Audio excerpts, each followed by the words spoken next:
Hello, my name is Dr. Adrienne Hicks, and I am the founder and professor of the USMLE Master System.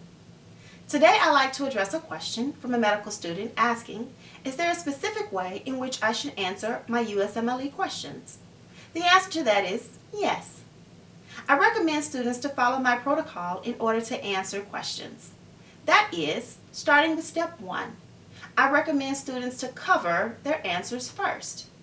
That way, you will not see the answers, which will normally guide your thought process when it comes to answering questions.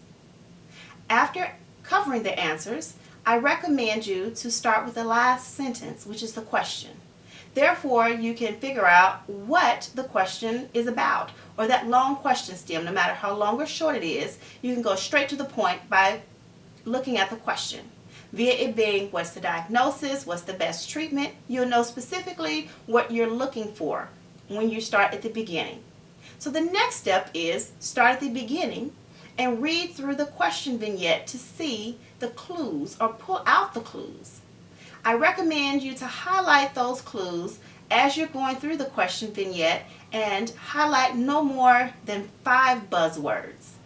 Now, it could be 5 phrases or 5 buzzwords, but the first one should always be about the age, sex, and race. So it could possibly be a question about a 25-year-old African American female who might be having chest pain, or it could be constipation, diarrhea. These are key buzzwords in which you should highlight. And once you go through the entire question vignette, then you go through and you pull out those 5 phrases that you felt were relevant to answering the question that you started off with, put them together, and then come up with your own answer. Once you have come up with your own answer to that question, then you uncover the answers in which were given to you. Then you pick the answer that you've chosen. Hopefully what you said is actually down there in the answer choices from A to E or A through G, depending on how long the answers are.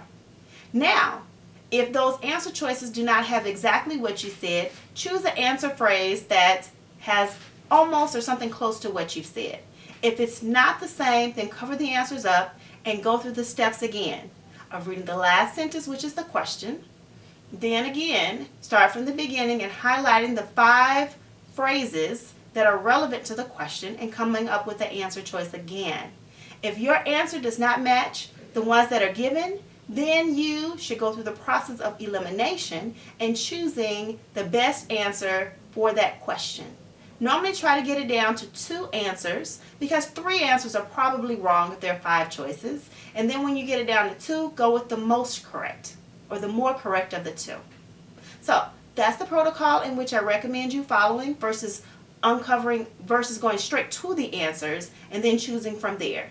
Because normally our thought process takes us exactly to whatever we see versus what we know or recognize by choosing an answer from what we've already read, and it might not even be relevant to the question in which they're asking. So follow this protocol and it will definitely get you to the right answer. If you have any questions, continue sending them to questions@usmlemastersystem.net.